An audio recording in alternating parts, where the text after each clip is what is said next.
Thank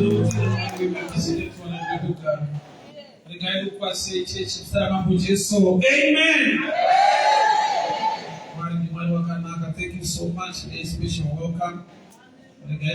Those at the board of elders who say it was so Father and of the house in the name of Jesus. Amen.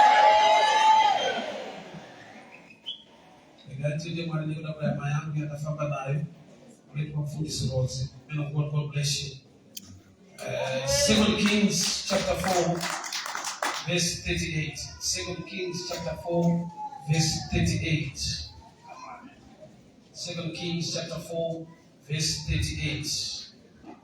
And Elisha came again to Gilgal, and there was death in the land. And the sons of the prophets were sitting before him, and said unto his servant, Set on a great pot, sweet pottage for the sons of the prophets.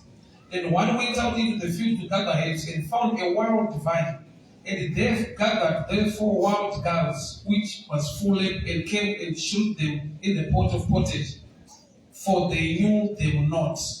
So they poured out for the men to eat, and it came to pass when they were eating the pottage, they cried out, Oh, thou man of God, there is death in the pot, and they could not eat thereof. But he said, Then bring me meal. And they brought and eat, and poured it into the pot, and said, Pour out for the people to eat, that they may eat, and there was no harm in the pot. Father, we thank you for such a time to hear your words. Amen.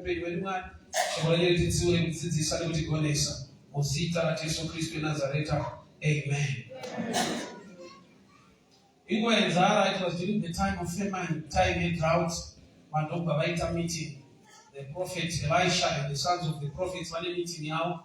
So wewe mtu wachwana zvokuti hapana ndoko vatuma vaprofita kuenda kunotsvaka muriwo. So zvanzi vakatora mizambiringa yemunhu, the wild vines, ndokuuya navo vanonge vaziva kuti iri poisonous. So vauya nayo ndobva yabikwa, vanhu vakudya vari pakati pekudya ndopavakadiscover, maybe because of taste or something else, ndobva vataura kuprofita kuti munhu washe mupoto maita kufa. Already rangu rakutaura kuti there was death in the land, nekuti kana kuine nzara nyika ine rufu. Ndokubva vatsvaga zvekudya kuti vabike, ndokubva kwaita rumwe rufu rwakare rwekupoto. So hapana kwekuti zira vakaregera kudya, vanongofa nekuti kunze kune nzara. Vakadya, vanofa nekuti zvavabika zviri poisonous. So death was from both sides.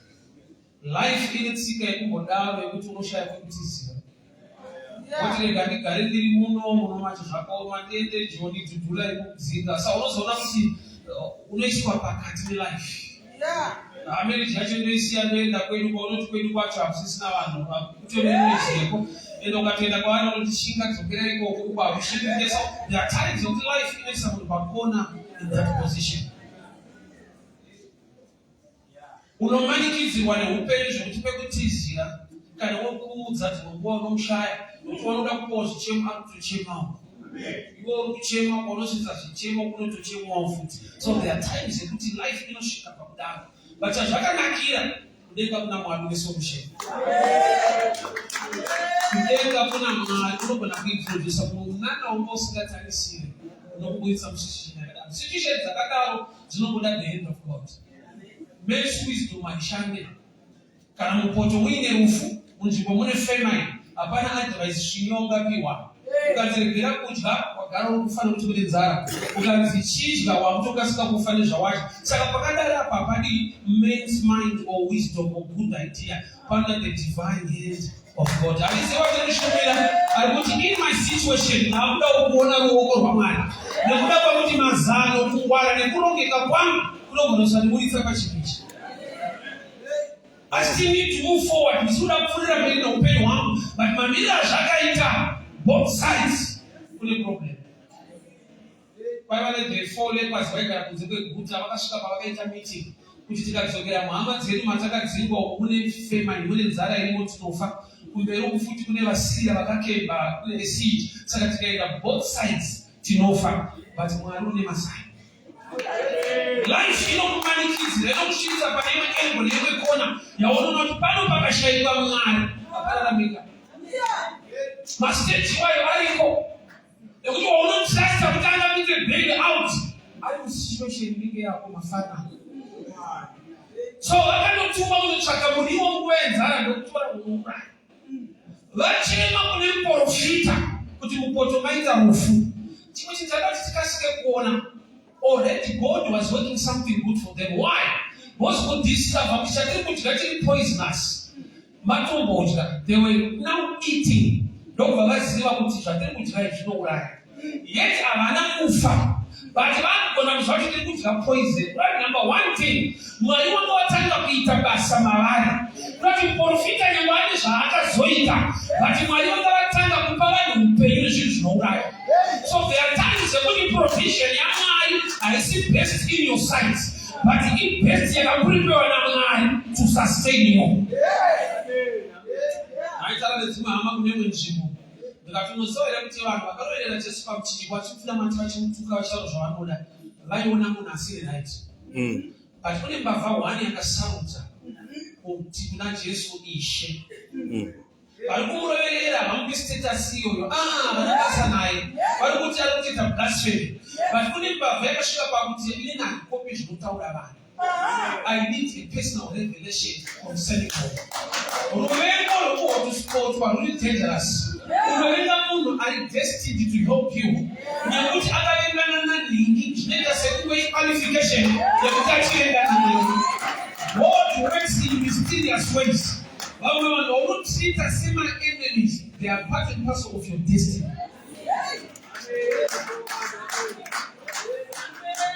Joseph chake kurotari mambo, but zvinoita kuti aende kuIjipita anotengeswa. Iko kutengeswa kuri kuenda, but vakoma havana kuziva kuti tiri kuendesa munhu. Vakati tatengesa munhu. Kureva kuti mamwe maitiro ewakaipa haasi kukurwisa, ari kutoda kutokurwira. Chiri mauri chikatoshayiwa verenga kuendeke.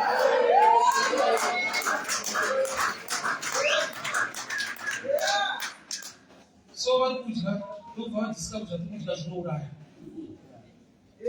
Hapana achafa ndamuzvariko nekuti munhu akabva basi vanoti kudya zvinouraya. Vatoripoti necheitomira so kuti zvatiri kudya izvi zvinouraya. So kana zvichiuraya hapana rekodi. Profita hauzwi kuti zvinouraya. Dai vakangofa munhu aigona kuti imbomirai kudya tonetseuya adonha. Hapana achafa kureva kuti Mwari makavatanga basi. Pamwe pacho munana muhombe ndokuti Mwari achiri kukuchengeta zvakadai so. Nokuti zvinokuwira zvinotoda kuti ufe. But nyangwe usati wane breakthrough, but uri muprocess yekuti God is sustaining you. Zvizhinji hazvisati zvauya, but haurari nenzara. Mari zhinji haisati yabatika, but nyasha zhinji dzakabata upenyu hwako nemhuri yako. So vanhu ava hapana achadonha. Vanhu vanodya poison. Vanhu ava hapana achatombodonha nenhamo nenzara yake, but anotambira wakainzwa unobva tsitsi. But achitaura unovhunduka kuti anorarama sei. Saka chinoita kuti vavhunduka kuti unorarama sei, zvoreva kuti Mwari ane chaari kuita mumari shoma imwe. Mwari ane chaari kuita nechirwere chiri muropa rako.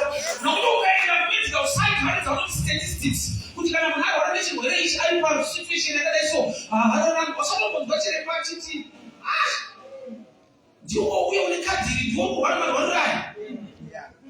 Vamwe vanotora vakatakurwa in this position kana wapa stage. Kuna kuti pane pamwe pakuti healing haisati yapo. Chirwere chacho hatina power over your life. Yes. Ukurwara but hausi kufa nokuti Mwari wacho atanga kuita basa mauri. Yeah. Powerful. Hapana achadonha. Vanhu vanotomira vachitotaiwa. Zvati kudya zvinouraya. Dai zvaiuraya madii kufa. Kureva kuti vari kutotadza kuona mumwe kuita kwaMwari. Kana ari tani munana wangu wokutanga, hausi kuregera kuti uone shumba. Nokuti Bhaibheri rinoti akakandwa kuitoti akapinda. Kunoti aigona kutofa nekukandwa mugomba rachero. But yekuti akalinda safely was the number 1 miracle. Yekuti unogona kutouraiwa kuite neshumba but nekukandwa. But nyamwe vanhu vamukanda nyasha dzakatanga kuopareta at that level. So pane nguva yekuti wakamirira munana mukuru gona kutenda Mwari kuti zvakatowira zvinogona kuuraya kana kuniparadza. But I'm still standing. Yes. Ndinogona kutotaura kuti upenyu hwakaoma. Ini ndatozora mafuta ndadya sadza. Ndinogona kutoudza vanhu kuti zvinhu hazvina kumira zvakanaka. But inini vana vari mutyoro. Ndinototi hazvina kumira zvakanaka. kusitedi kuchivakwa ndikutoti hazvina kumira zvakanaka zvichidira fiwo mutende ngati musamira zvakanaka Mwari vakakumisawo zvakanaka. Situation yakakuwira inouraya but yakusastena. It's the grace of God. Isani zvakutsadziva zvatorwa mumwe wachida kuna mumwe akadzi mumwe wazvoni. Mwari wakafunga kuchengeta yako imba unotoshaya kuti. Chachindizwe. Vanhu vaifanira kudonha mani. Asi ripoti vanhu vakangoti poison hapana time kuti ashati kuti poisonous. Profeta havadi kuudzwa kana pane poison iri kudyiwa. Mazamuti epoison ndoaifanira kuvaudza kuti vanhu vanodya zvinouraya vona vanhu vatodonha vari kufa. But there are times that people are sat down and complain instead of having a heart of thanksgiving. Why don't you already situation you don't complain? You are still standing. Yeah. The issue of blood. It was a survivor. Imagine bleeding for 12 years, not hours, not weeks, not months. 12 years and still walking. Still standing. Congratulations, when she was a survivor. And then the grace is required to a level where you know like breathe for 12 hours you can die. Imagine, yes, and still standing. Yeah. That's grace on this one. Situation ya mimi yasikomplena so. Shinzwacha tunatomira mushi. Unataka kuona iswa zvinizvizwa na mali life baba. Nokekana sinatomira mushi uchiri wakamira. Wati wonke wakatomira mushi situation. All right. Pani nyasha takabata pamusoro life yako musituation hiyo. Nyike kuti vanonusungwa chita kuna mabasa yochenda mabasa. Wotadza kuona mwana wa Mwari. Yeah.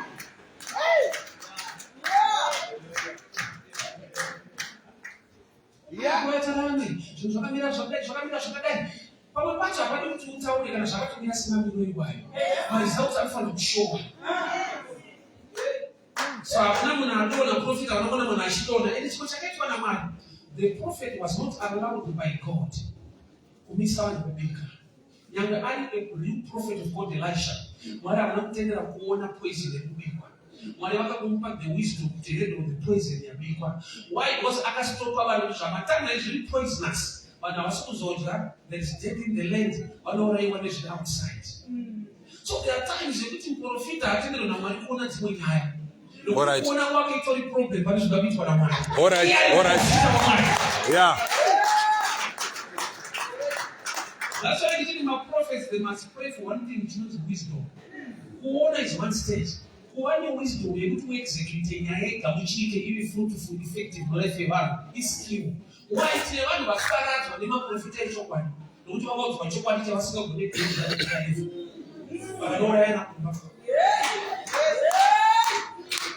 I witnessed wisdom when the prophet so I can cancel and warrior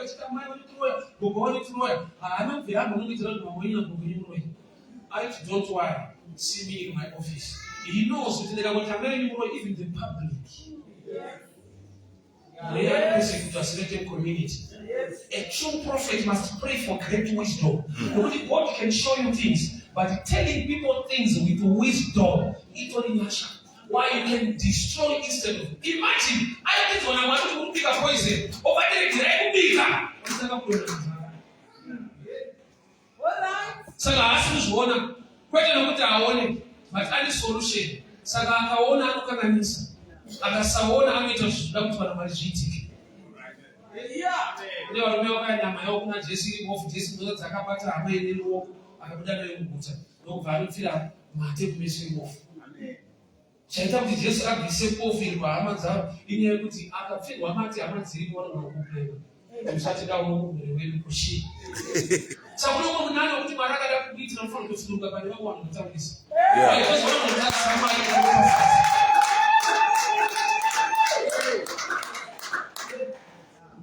Mupoto maita rufu.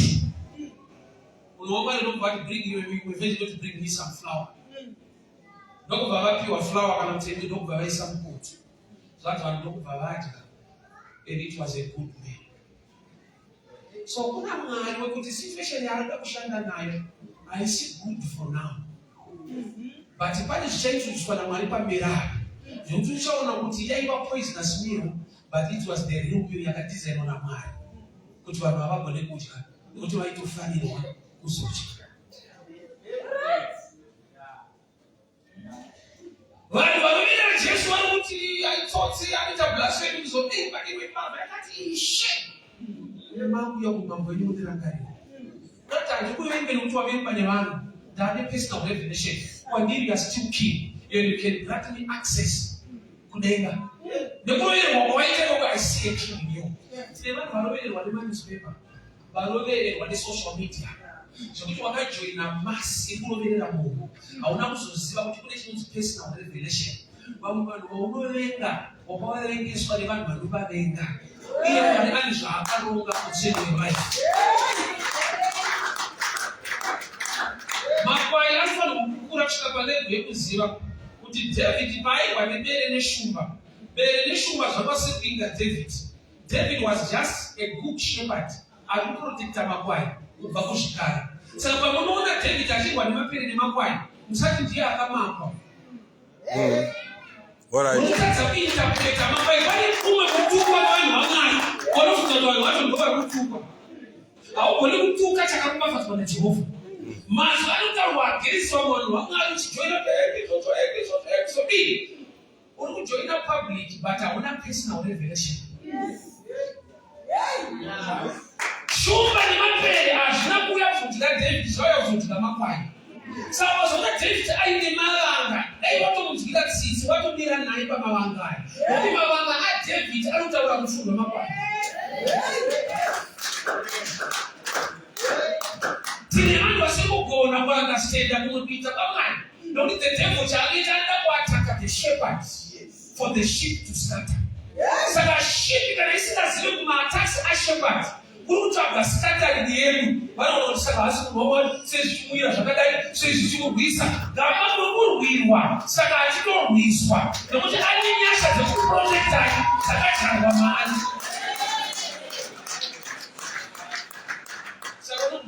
Kujoina mamwe makwai anotaura zvaanoda against devils. Nokuti hauna inonzi personal revelation yekuziva. Murume akorerwa pamuchinjiko, apfirwa mate nevanhu, achinyirwa nevanhu. But kuna akati no, I chose to differ. Uye handimufire mata, handimusvipire, handimutuki, but ndichamuremekedza. Ishe kana maakuya muumambo hwenyu mundirangarira. Ndobva zvirokwazvo ndichange ndiinewo kuparadiso. Kuna ari kuwana denga kumunhu ari kutukwa nekuwanzwa nevanhu. Vamwe vanhu vane breakthrough yako. Gona kuseparata kuvenga ukawo nevanhu kana vasina ruvengo newe.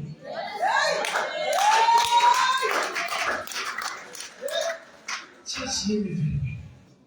Chambeipa mupoto chinouraya. Vakaregera futi vachafa panzara. Saka Mwari vada kupa understanding wisdom dzekuhindura poison iripo, nokuti ndomiro yacho iripo. Kune zvinhu zvisiri right, but zvinogona kuitwa right naMwari for your sake. Kune zvinhu zvisiri right in the sun. Vanoti mupoto maita rufu, icho pani mupoto mune rufu. Ane end result, mupoto maiva nechikafu. Saka usina revelation newisdom to handle poisonous meal, to you can throw away the poisonous meal. Yet according to God, that's the meal for the day. So Mwari unogona kushanda na David na Bathsheba kuti vabereke Solomon. But hazvina kutanga sekudaro. David akatomutumirwa naDaniel the prophet kuti enda kumutsura womunzwe zvaaita zvakaipa. Nokuti atora mukadzi waUria. But anonzi mukadzi waUria ukazoverenga kuperi kwacho vakabereka aidiwa naMwari ari kunzi Solomon. Kunati zvimwe zvacho hazvitange zvakanaka, but zvinogona kutozonaka nekuda kwaJehovha. Saka ukabuya pastage yekuipa kwazvo, you miss the plan of God in the future.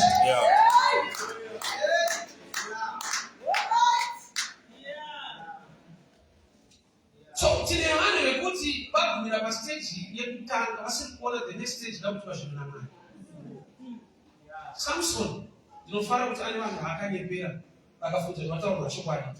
Akabvunzwa simba rako rinobva kupi? Ndokubva ati mumusoro, ndokubva agerwa musoro. Ndokubva azoita prayer kuna Mwari anopa simba kuti God give me power. Aitozwa kuti simba rake rinobva kumusoro kwete mumusoro.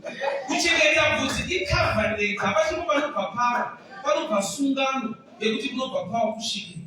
Saka paakati nobva mumusoro, vakagera musoro, havana kukata relationship yake namwari wokumusoro akupasina. Sei zvakatenderwa kuti zvatama izvozvo zvaita kuti agone kubatika, kana abatika azouraya vakawanda kana vamubata. Samson akauraya vanhu vakawanda paanga abatwa aakushandiswa, vanhu vakaungana vachipembera. Kuda kuti mwari vanogona kutendera kuti ubatike, kuti unyatsovabata. Alright. Unoita munhu kunge wabatwa ukokurohwa, but there's something good Mwari chaakugadzira mukubatwa kwako nokuvabata kwako. Eda kunoti God Mwari unoshanda nezvinhu zvese. All things work out together for good. Vanoti vanoreva negative and positive. Zvimwe zvausingatiseka nakutisisa. Powerful. Mupoto maita rufu. Yet vanhu vakararama nefurwa yomupoto nokuti Mwari ane strategy, something to aid inside. So panoti bring me flour is talking about bread, is talking about Jesus. But nyaya yako ikarowana Jesu anopinda mairi, chakati meant to kill you, he's called life. That is why flour, Jesu mezita rake anonzi upenyu. I'm the way, the truth, and the life. That is why I introduce life in the pot of death.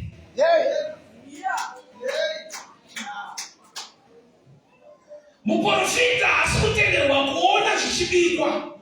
Anotopiwa ripoti iyaripo ari true prophet. Ingaita muprofita kuita muudzirwa. But vanhu vari kumuudza vanoita sekunge haoni. Kuona anotoona but Mwari une zano. Saka vangomutendera kuti regera kuona nyaya iyi. Ndizokupa wisdom yekuendera nyaya iyi. Saka zvinoita kuti Mwari vatendere muprofita wokusaona. Kwete kubvisa pauprofita kuti panguva iyi panyaya inyarara rega kuona chinhu, nokuti ukaona unospoila zvakuda kuita in the future. Zvakanaka kuti abva aprofita one vachitouya kuti mwaende kuzambiri ngepundu muadvise kuda kubika rufu panapa. But it was during the time of famine. Muriwo wanga wararama usiri kuparara, mukushaikwa kwemvura ndowacho unouraya kuri very precious. Inodyika miriwo hakuna kune inouraya. Saka Mwari vada kushanda nezviri meti kukuuraya kuti zvikupe upenyu. Miriwo inouraya sei yakawanikwa mutime yefamine, vanhu havabate zvinouraya. But Mwari wakaita senguva performance meso evanhu kuti vanotora zvinouraya zvacho, nokuti Mwari ane plani nazvo. Mwari ane nguva yaakashanda naZakeo. Jesu wakaenda kunodya kumba kwaZakeo. Jeriko Yesu chitari waenda kumba kwemutadzi. Yekuti mutadzi inotozikanwa even naMwari wacho. But pane paakanosarudza kunodya kumba kwemutadzi. Nokuti haamusiyani mutadzi. Ane power to change you. So you can get inside. But kwaZakeo haarambe ari the same person. Akatoenda kumba kwaZakeo akanodya. Vanhu vakasara chimuita chikomplena panzara. There are times yekuti Mwari anogona kushanda naZakeo. Jeriko ifungidzwa kuti achiri Zakeo, but Jesu akuda pama Zakeo was a different person. Ndina Mwari unogona kushanda nenenemi kuti zvako zviite. Problem ndeyekuti takapa credit nezvimwe zvinhu mumaoko aSatani. Gamba Satani wacho anotoshandira Mwari. They are explained how the devil works. Don't Bible rangu rinoti, if the devil knew plan yaMwari concerning Jesus, haigona kuroverera Jesu. Jesu inoita akarovererwe kuverwa, chinoita kuti akunde kurovererwa kwacho. But akabata basa rekuti Jesu aende pamuchinjikwa is the devil. Nokuti ndiye akapinda kuna Judasi, akatengesa Jesu, akarovererwa, Jesu ndokubva akunda. But the devil was busy working with salvation yemundi. But anoshanda asiri kuziva kuti zvinobuda sei. So in the message is that when the enemy comes like a flood, the Spirit of the Lord will raise his standard. Not when you pray, but when the enemy comes. Even the enemy, you know, we must stand that up. Yeah. The attacking enemy, Pachayo, you know, we must stand that up. Prayer. When the enemy comes like a flood, the Spirit of the Lord will raise the standard. So there are certain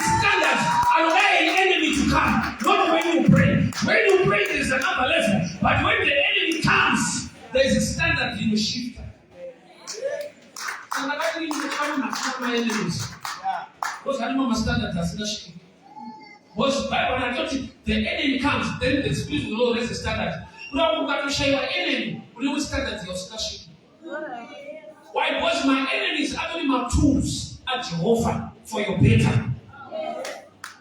Maria ni Mungu akashauri kuhubiri kila Yesu. Ndio faida kubenja kusikio cha ng'ombe. Ndio kwa Matthew chapter 2 years mawise men watokana na hiyo njia. Farao sababu kipando kanyepewa. Akatela shura ya mwana ni trees below. Tunaita Yesu achiketeke akashauri kuhubiri kile. Ndio ndikana pachitewa mzibao iwe maberekwa. Hadi ndio kuhubiri kile watu bete. So sometimes the resistance is protection. Mwalimu akatokuda uruko na kunyuma ni wale wanakuenda. Na wale ulimwengu wao i push factor. Maria asungozia kutikana mimi wapano kuandaa chekete. Somebody will know it's good for you. Kulu msanga mshimo kwa sababu nakila. So it's good to do not marry because we have to understand you but kurangani wako kanaka. But the best thing kurangani wako right time the right people. Joseph agara ni msungwa. Undilangani wako na wabuda. But not for 2 years akakangani. Why? God was it. Not agara wa mambo sasa rota become free and useless. Was anafanya kukuta kwanza open za mambo kana muda. Utaona ni position ya akamota. Sasa chinoto chake chini connected ni chinoto cha mambo. Sasa kukuda mambo wasati wa rota. Waranga ni wa wrong time.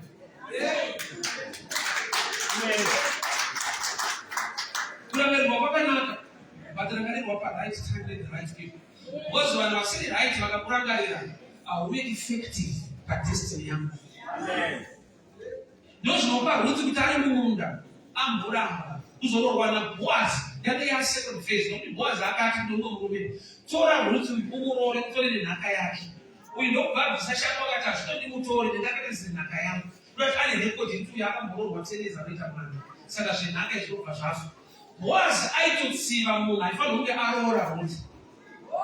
But say uma ela tem dentro do mundo. A only disadvantage do mundo é a dele.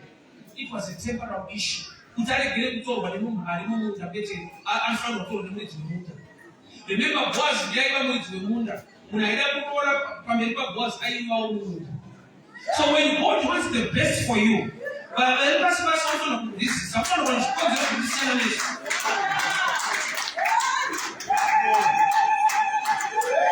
Kuwa chali kumto ni dangerous. Yeah. Kamishwa ndadiwa nuko na kumishwa pasipo nengo esirio moziriswa boyfriend mo kamishwa chaipo ne vanhu chaipo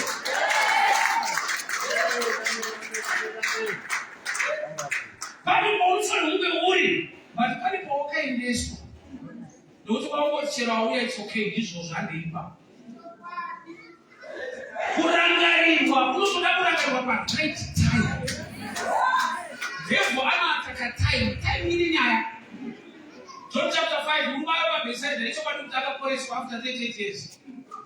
But it was why we 38 years, I don't know so they took a Mura and last Kachibara. And he had to talk about but very effective, it means certain things to live in a certain season. What's the matter? 38 years, and so that we are in Makulmangan. Let's say I buy the 38. Time you watch any progress, life never did. So he didn't want but he said the devil chance better from the Italy.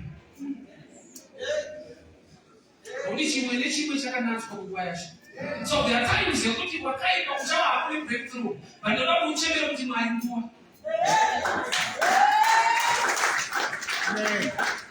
Ruwan gari no we also see na mazino apateke kenyama. Isenti ibachela. Yo shishina ayite no le kutsembo so.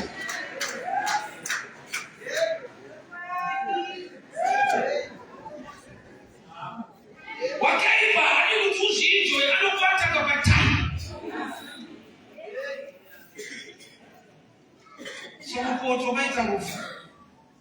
But Elisha not by side the man to bring me some flour, bring me a meal. Happy or not by some food. Oh, God, you feel like Mason. Manga in a meal. Cannot manga in the flour. But how would you then no chunk? Straight off funge. Could you not touch your shanda? But in the name of Peter, you don't stand in the slashan is now. So I can't sleep. Adam, accounts, when I married the place of Sia. As I can't get up, I tell them, I'll be the most of you. When I put the other problems, no one put you. I see how I tell them. Spirit, you put Shaganaka Filipo, whatever I kind of you want to have a man. What I told that's my copy, what is Rabafara Malika Tamiwa? I would have 5 years, what on this morning. What you want to is what you want to say. What I did is what I put in or what I hook. Wherever I'm going, I didn't watch fighting.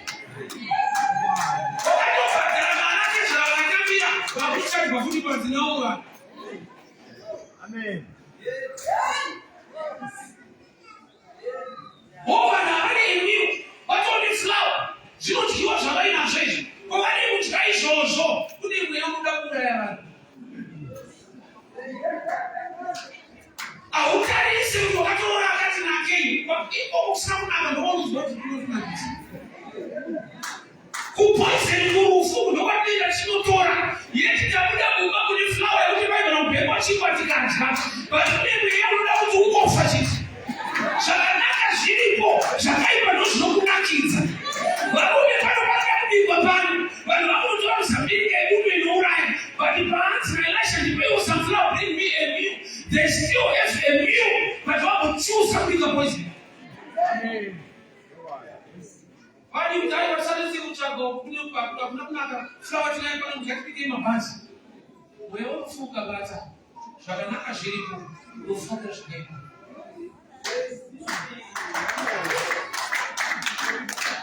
Paulo sou só Paulo fala, o bonito assim na raigo, não vamos tipo no carro aqui. Como que o uso chama de dizer na mata, dizer que o mais chateio, o pois é o nem não se arruma. Vai na hora de falar o baba, mas sabe a cultura do baba panza. Bem, nós estamos com essa jaira, nós chamamos panza. A jaira, nós chamamos de jaira, nós chamamos de jurina. Mas nós chamamos de jurina, nós chamamos de jurina. I got supported the tissue.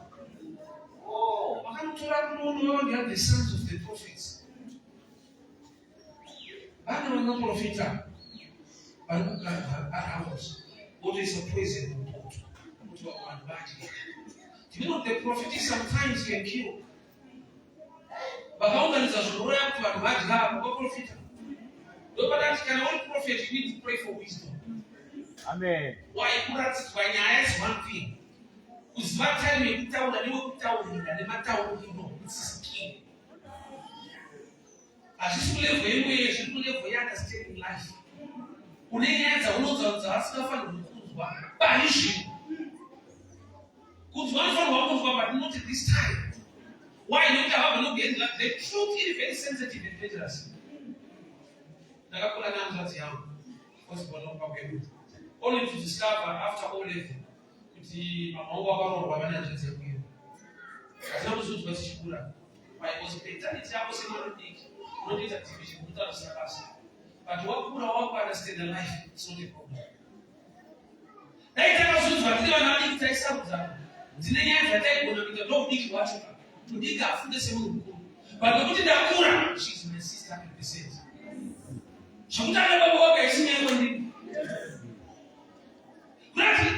The truth, but I understand at the level I certainly not the integrity of people the truth in this level.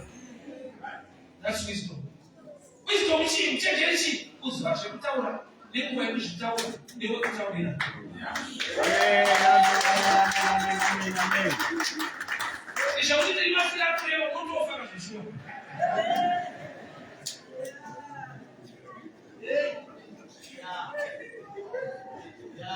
Matthew 16. Jesu abvunza vadzidzi vanhu vanonditani ndobva zvataurwa kuti hamunibisai mwanakomana waMwari. Ndochokwadi ichocho. But akapaona nguva vadzidzi vake. Don't tell people yet. Why? Nokuti vanhu vakaziva kuti ndibisai mwanakomana waMwari pamuchinji paBhenedeki. Hakuna anobata Mwari atoenda pamuchinji. Vanhu vanoda Mwari. Chakada taurira Jesu pamuchinji ipapo, vanga vasina gadi revelation kuti ndiani. Vanhu vakamuvirira vaitoda Mwari wacho. Saka kakari chokwadi chekuti ndiye watiri naye. Plan yesalvation yaifa. Saka yambokeep as a secret for a while. Zvikaenda pacross yozotaurwa later. Hazviite kuti Abraham audze mwana wake vachipidza pagomo, mwana abvunza chibayiro chiripo, oti chiri kutaura ndicho. Havasvike pamusoro paanotiza mufana. Saka paIsaac kugona kusvika pagomo nababa wake, Abraham was a secret keeper. Message yamubvisa kumba, uyane mwana wako undipe. Vakupidza gomo, mwana anobvunza chibayiro chiripi. What did God provide the help? Akamupa revelation. Kwete the original way yapi wati kupa. Vanhu vane revelation vanogona kuexecuta the truth. Church this way. Mupoto kune rufu. Vanhu havatone flower. Vatone emiu yavainayo. But vabatwa nemweya werufu. Mota chaiyo maroad signs marimo speed limit pano ndezvakati kana mweya werufu wabata. Arigomanyire hapana awazi yaanopiwa, hapana kupa zvunone kopemberera, kungoda kumhanya.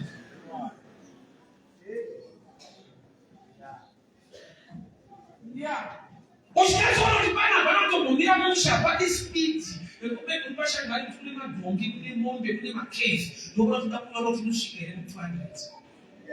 Ukatoona zvakanyorwa inosvika, but hapasi pese paifanirwa kusvika. That's wisdom. Chakana kuti vanoti kuti pana padrive 80, havasi kuti mota yako haisvike 100. Inotodarika kusvika kana ku180, but sei vanyora 80 ndokuti uchengeteke. Hatisi kukushora kuti mota yako ndeyemanga-manga. Saka uda kuprovide point kuti yakaoma yakaipa mweya werufu.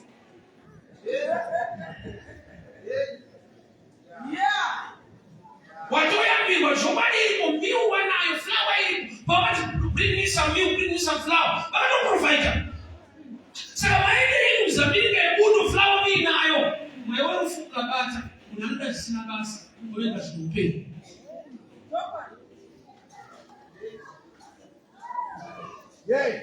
Vanhu zvavanovavarira kutokushe kuti munhu achifirei. Ndai kugara neyekusumoka munhu auya kuti kufuatira yadaipei, ndikati haidi bhaibheri. Yakanyorwa.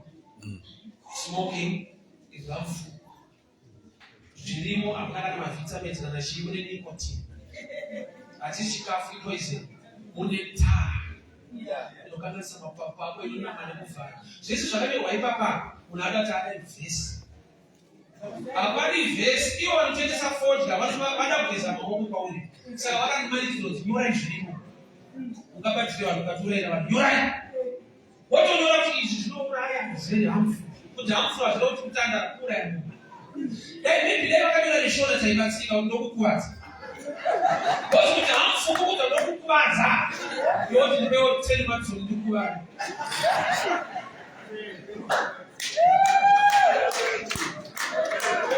Mweya werufu ukabata, ivi wakaenda kuchikoro, unotenga chakanzi hamfu, wotoenjoya. Hakuna kuda kurwara, hakuna kuda kupara mapopo ake. Fodya yakatonyorwa, vachinopa munhu kutenga kuchikora akaenda achigona kuverenga. Mweya werufu. Zvakanaka zvingatyike zviriko, anosiya mbiru kana flower. Otomati marishoma yainani, ndemuzanga. Mutsanga mairi topana mabhanzi kuti atodya asimbe, anozwa kuti toda taa yangu kune nicotine yangu. Mweya werufu. Option yezvakanaka zviripo, anoenda kune zviuraya. Ndakakura mazuva atakakura taenda mizonozva panext door, kunonzi kubata. Kunozvala kukwata panext door. So mudhara anototambidza kukwata panext door. Tikadya otirova. chikuita chikwatso inzara. Panenge address inzara, anoaddressa character. Tatidi vana vanodawo. Saka vanosvika pakuona kuti ndinoda kuva watakuti. Because kana une wisdom, chikuita kuti vadya haisi character inzara. Bhande ravatenga kuti vatirove munotokwana sausage kg. Koma ndingotenga kg yemasausage moti vanotenga bhande votinova. Bhabha rangu rinoti kana usina kuchenjera must ask the Lord. Koma challenges atina challenges are centered by wisdom uchenjeri kwete pakuyechi. Because kana miu munayo zvekuti vakutori nazvo zvakanaka unoenderei kuti zvinoraki. Wakaipa itsika yake kuti zvakanaka zviriko unobva kuti hazvisikaiti. Vanokuda nekugamuchira mhuri yako unonzwa kuti havasi vanhu. Mweya wekufa bata mweya wekubhuroka. Unoenda pauno kushungurudzwa uchisiya paunogamuchirwa kuno. Kumba kwekuti mari yapati mai ngatitengesa kuti ukaenda ubata maneuzi. Ndozona kuti uyu hana basa nenu. But unonzwa kuti ndochaiko chaiwo. Wasi arikubata kuvaka upenyu newe. Aripanza dawo vaka hwake nekuda kwako. You need wisdom. Paunodiwa hudi unoda paunoda iwe. Wasi kunzwa paudiwe unoda. Life like a discover. Remember men of Montana statement. The problem is one day vanoda vanhu vavanoda. Saka vachikuomesera ida munhu anokuda. Anodawo iwewe. Kwete waunoda iwewe. Waunoda iwewe vanokukuvadza but anokuda anokuprotect. Saka vepanzava vakovada vatine. Vekuboko vanototiga madzimai edu. Panzava vatisitowada saka vachikukuvadza. Aiwa ningwa munhu usati munhu unoda ida munhu anokuda. Ndokusiyana kwavanhu mukadzi nomukati. Panzava ndounotoda mukati munhu unotodiwa. Saka unoda nokukuvadza ida anotokuda. Why? Because I'm there to build you. Wepanzava are there to build her life using you. But mweya wekubhuroka ukabata unozambinga yemuntu. Jesus said to John 15, I am the true vine. You end up my wild vines. Somebody your body is actually. You go from the corner. That will not have a Facebook. But just like it, I was kind of my stage. The same people are going to so far in the church. Who got it? Ah, but what are people? I'm not sure. Machiso kizagitari chipo. Pageto wabadara ukati okanda futi. Nyika ikomule. Chingoti ndakuko umwari. Kutsotwa. Imatsotwa kana ni padoma patara. Achidza futi mukanda ngoza kuti asi problem.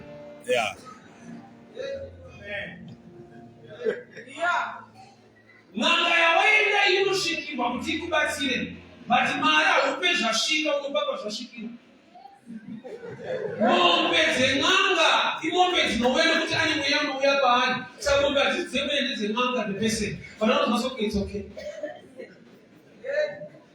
Hakuna mdzimu unomombe, munhu ane mdzimu ndiani mombe. Nyika ikompureni nekudzidzizvo. Because matare makashandira. But Mwari vakaudza munhu anochinja life yako. Zvose kubari wada kuti zvanyenga.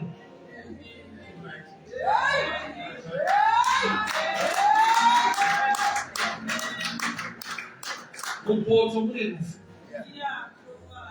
But kupoto usati makadya rufu. Vanhu havane zvekudya. Daiti pamwe hapasisina kaya. Nondipa vakanzi bring me the meal, bring me some flour. Vakatounza. Saka maitogona kuregera kuenda kunotsvaga panza apa munazvo kuti mubiki. 2025. The foolish ones. My foolish blessings only challenge one. Vakaenda panza vakanowana mafuta pavakadzoka vanotenderwa kupinda chikomba chachawira. What they need has mafuta timing. Sei vasingagona kuita timing vanga vasina wisdom. Kwavanosha wisdom sei vanga vakumbira vagonyimwa. Iko kutokumbira kwavakaita golevel kushaya wisdom. Sei iro chiri kumbira unopiwa. Yes, havana wisdom pakuti kudini. Kana vari vamo one room. vachimirira chikombo wani chiri kuuya.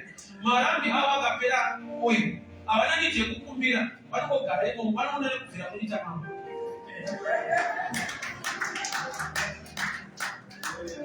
Makakonekitwa nevanhu ava vane oil yakawanda nokuti mune oil shoma.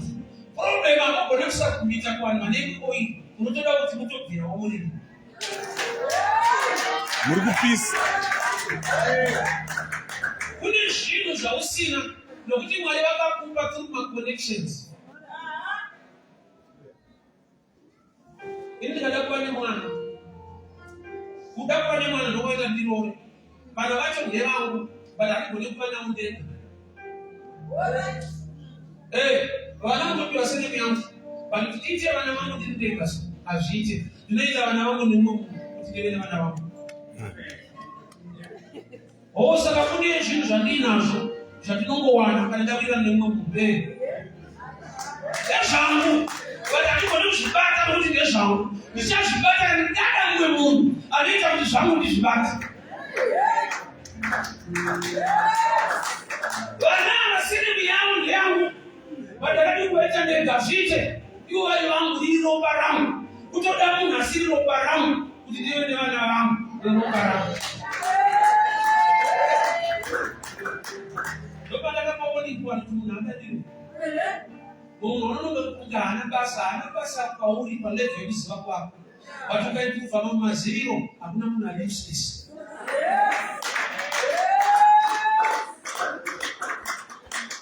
Iproblem yenyika sezvakaitwa naFaro, kuti anogona kupedza nzara munyika mune makamusunga kujeri.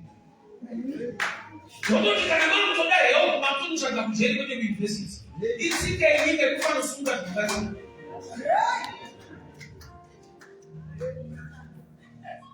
Vanhu vanoti waMozisi, vamuiswa munhamo naMozisi, but vanhu ndovanomuita Mozisi wacho muIjipiti. Tinokutengesa mari yako. Mozisi akatokunda pekutanga achitiza hama dzake.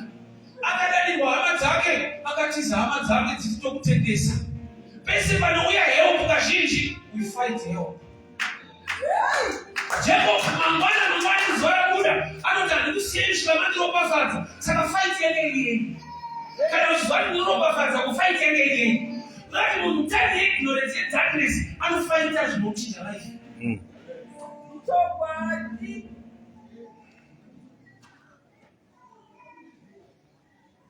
Saka ndaiita ticha airowa. Ndakazodimba ndambospeni ndendakarowa. Bosi mari dzavo sevana asina kurowa. Vakangochaizwa imusiwa sungedzwa umwe. Weki yamunozoita manje. Dambudziko ramunosangana naro. Pandaifanira kurowa ndiri 1. Handina kurowa. Ndoroora adzimai vangu. Mukadzi wedofu, tobereka vana vangu, vana vedu, torese vanhu vakawanda nenhamo.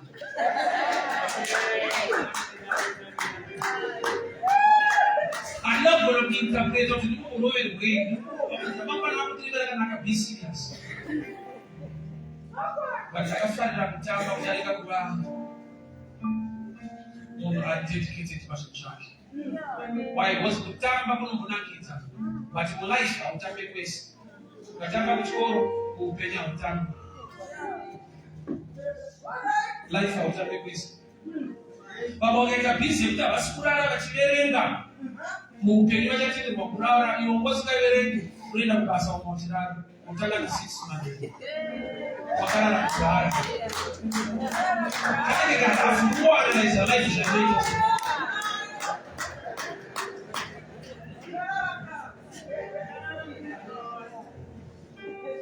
Mupoto mune rufanisi kuramba. But already mune new yamuinayo, mune zvamuinazvo. Ndakadiscover kuti kwese kana zvinhu zvikaoma sei, there is something hidden in you. Unotoda kuti Mwari mupei mese kuona chamakaviga mandiri. Problem yaAdamu, paakutaura nyaya vatadzira Mwari, anokuna nokupema mukadzi. Mukadzi wamakandipa. To me, that's a wrong statement. Why? Nokuti mukadzi uyu wakapepuka kuhope. Mwari vachimuudza, that's true. But zvakaitika wakarara ndozvanoda kuudza. Akatorwa maoni. Zvinonzi mukadzi wakwanidzorera. He created them male and female. That Adam anga male, the female part is inside Adam. Saka Mwari pavakatsa Adam hope vakavhura vakatola rubavhu rwake vakadzoka nemukadzi. abasukuya for the first time Canada batunza Mungu baruzolera munzu angaye nazvo zvangoshandiwa nazvo achiri akarara so kurara kunoita mufungidzire kuti zvinhu zviri kubva kure mauri. There is a meal inside you, there is a blessing inside you. Nekuda kwaJesu wauinaye we have what it takes. Kana vanhu vakamukandira poison unotikira zita raJesu situation iyo. Kana vanhu vakamumukira Jesu wauinaye acha-neutralize the poisonous yakandwa nevanhu. Ndiye Mwari unoshakura zvarongwani wakaipa zvikurwise kuti zvive zvinhu zvinokurwira. Vakaipa ati idyai poison mufe. Profita don't want to bring in some flour. What can I put Christ? He turned every poison to become a good meal. Unaona mtamalo kuti wengi wako alifanya kushika pale waziwa. Au na mtidiana contribute zvakawanda. Usijapo shikude zvakanaka. Unasala kama kweli kuna vanhu vakudira kuti pane zvakaitika zvombe. Vakadadiwa zvika vakashuka. So wakudadiwa unopashungudza kuti miti chinhu chakakora life. Saka vamapata mutu wadava nomutu kudadira ivava. Ngavataure zvavanoda. Ngavakusherereze. Vachatoziva kana Jehovha ari kutuvira wako. The poison will become a meal. Wakaiva pano panofanira kusvika kudai sinakutora Jesu ndisa pamuchinjikwa. Dai vasina kupona but kuti izvi ari kuita izvi. Is turning the poison to become a meal. Amen. Vanokuenda havana nyaya. Ramba uchinamata Mwari akatendeka iyi. Ndotsika yake kuti vakuenda vasvika pavanoti vapedza newe, Mwari unotanga newe. I want us to pray. Nokubira usuku tinamata. Una situation yekuti inonetsa inotoda the hand of God. Kumanyira kuhama amushaita nayo vari kutongomanya. Kuchema nenyika yacho akuchaita neparuda kuenda kwacho akusukugarika. Kuti ubude marriage macho pauda kubuda uchienda kwacho hakuendeke. Pauri kwacho kuri kunetsa, you need the hand of God. Mwari ngakuitire nyasha. Let us begin to pray. Father, we pray. We thank you for your grace and your favor. May you turn every poisonous meal to become a right meal. Baba, rufu rimupoto ngarishamirwa nenyasha zenu. Rufu rimu relationship ngarishamirwa nenyasha zenu. Rufu rimu basa rangu, pa business rangu, baba nirumutikile nyasha. Every situation inaita sekunga haibudike. Mwari, you make a way where it seems to be no way. Baba unokazila nzira panaita sekunge pasina nzira. Nokuti makatendeka, nokuti makarama. Regarela nolenye ulani muchiboine Heathcliff mukutanino lekwekwe mulimwana noshirakiza mukuoma kwasho mukunitsa kwasho iyi poison iyi Mwari neutralize in the name of Jesus. Ichi chanzi chinouraya ichi ngativareke vakadaro ngavararame vape upenyu. Business radziri kufa ndinotaura wisdom, mupe uchenjeri, mupe kubudirira. Kumereji mbudzi inofa ndinotaura upenyu. Kubasa mbudzi inofa ndinotaura upenyu. Nezita raJesu, nezita raJesu. Father, we thank you and honor you. In Jesus' mighty name I pray. Amen and amen. We may be seated. God bless you. My love today.